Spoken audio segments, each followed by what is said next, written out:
नमस्कार, मैं हूं आपके साथ शिखा चौहान। नीतीश कुमार को लग सकता है बड़ा झटका। एनडीए से चिराग होंगे सीएम के फेस। मोदी के हनुमान कहे जाने वाले चिराग पासवान को बनाया जा सकता है बिहार का अगला मुख्यमंत्री। जी हां, नीतीश और तेजस्वी यादव की डील लगभग तय।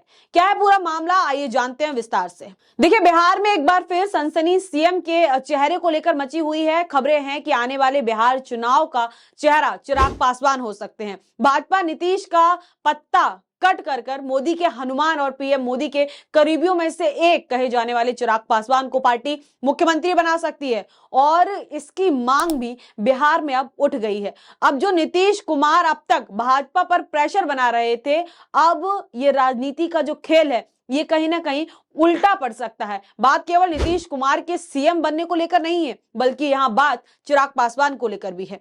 क्योंकि देखिए, चिराग पासवान के घर से भी अब सीएम की दावेदारी की मांग उठ गई है। जी हां, पासवान की पार्टी के नेताओं की तरफ से एक प्रेस कॉन्फ्रेंस कर चिराग पासवान को मुख्यमंत्री बनाने की मांग रखी गई। उनके नेताओं की तरफ से यह मांग की गई कि अब बिहार के मुख्यमंत्री का चेहरा चिराग पासवान होने चाहिए। दरअसल जुमई के लोजपा सांसद ने भी चिराग पासवान में सीएम फैक्टर की तलाश की और अपनी ये इच्छा उन्होंने सार्वजनिक भी की। प्रदेश भाजपा के भीतर प्रधानमंत्री नरेंद्र मोदी के हनुमान यानी कि चिराग पासवान के बढ़ते कद को लेकर हमेशा संशय बना रहता है। और देखिए, अगर हम बात चिराग पासवान के स्ट्राइक रेट की करें तो वो भी काफी अच्छा है। बिहार में 5 में से 5 सीटें जीतने का काम किया है। तो इस मामले में अगर भाजपा आने वाले समय में ये फैसला लेती है तो ये पार्टी के लिए काफी फायदेमंद होगा और इसमें कोई बड़े आश्चर्य की बात नहीं होगी कि भाजपा बिहार में चिराग पासवान को सीएम का चेहरा बना दे।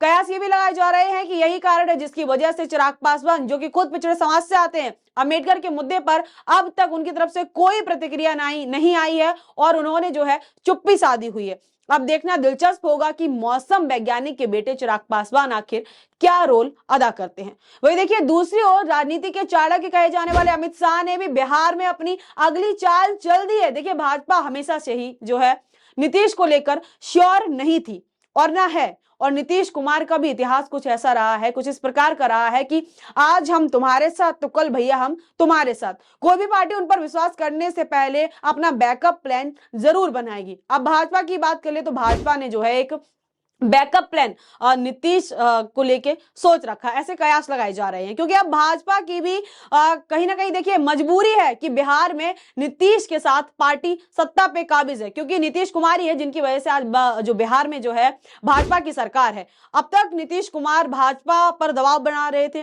भाजपा पर दबाव डाल रहे थे और अब बीजेपी ने बिहार में सीएम नीतीश कुमार को जो है टेंशन दे दी है, उनकी टेंशन बढ़ा के रख दी है। भारतीय जनता पार्टी ने जीतन राम मांझी के जरिए बिहार में अपनी चाल चल दी है। जी हां, पहले आपको बताते हैं कि आखिर जीतन राम मांझी है कौन, पार्टी में इनका क्या कद है, पार्टी में इनका क्या ओहदा है, क्या अहमियत रखते हैं। देखिए, जीतन राम मांझी बिहार के पहले मुख्यमंत्री भी रह चुके हैं, मोदी के करीबियों में से एक। और यही कारण है कि एक सीट होने के बाद भी उन्हें मंत्रालय में जगह मिली हुई, एक सीट होने के बाद भी वो आज मंत्रालय में है। सोमवार को वही जीतन राम मांझी ने पूरे जेडीयू में खलबली मचा के रख दी है। देखिए, दिल्ली में हिंदुस्तानी आवाम मोर्चा पार्टी जो है इसकी तरफ से करनी बैठक हुई जिसमें 9 प्रस्ताव पारित किए गए। कहा जा रहा है कि इन प्रस्ताव पर अब एनडीए में बवाल मचना तय ही है। एक तरफ जहां 2025 के बिहार विधानसभा चुनाव हैं और दूसरी ओर प्रस्ताव में कई ऐसी बातें कही गई जिससे नीतीश कुमार की टेंशन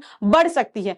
अब आप भी देखिए कि क्या है, कौन कौन से हैं ये 9 प्रस्ताव। तो देखिए, मैं आपको पहला प्रस्ताव बताती हूँ। पहला प्रस्ताव है कि दीक्षा भूमि नागपुर में बाबा साहेब की विशाल प्रतिमा लगे। दूसरा, दिल्ली की सड़कों का नाम बदला जाए और नाम बदलकर आजादी के शहीदों और बड़े महापुरुषों के नाम पर रखा जाए।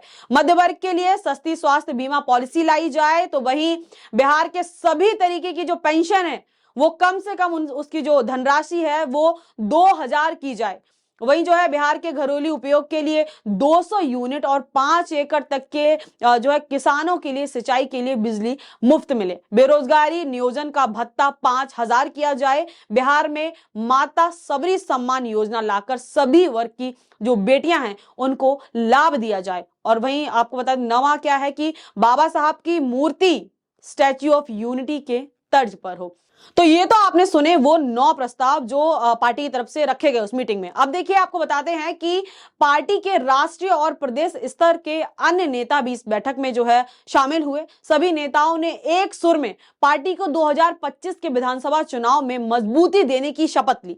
साथ ही जीतन राम मांझी के नेतृत्व में हो रही इस बैठक में जो प्रस्ताव पारित हुआ, सबने जो है उसका एक साथ मिलकर समर्थन किया। वहीं दूसरी ओर देखिए क्या हुआ कि उधर जो नेता प्रतिपक्ष हैं तेजस्वी यादव, बिहार में उन्होंने भी ऐलान कर दिया है कि 200 यूनिट बिजली वो भी जो है फ्री देंगे। 200 यूनिट बिजली फ्री देने का उनकी तरफ से भी जो है ऐलान हो चुका है। अब देखना है कि जेडीयू और बीजेपी की ओर से इस पर क्या प्रतिक्रिया आती है। वहीं देखिए नीतीश कुमार जो अब तक अम्बेडकर के अपमान पर चुप थे, आज वो अम्बेडकर की तस्वीर लेकर जो है सड़क पर उतर गए हैं। लोगों का जो लोग हैं, लोगों का कहना है कि इसके पीछे कई राजनीतिक कारण हो सकते हैं। तो इस खबर में बस इतना ही। ऐसी तमाम खबरों के लिए जुड़े रहिए हमारे साथ और आपकी क्या राय इस पूरे मुद्दे पर हमें कमेंट सेक्शन में बताना ना भूलें। तब तक के लिए मुझे दीजिए इजाजत। बहुत बहुत धन्यवाद।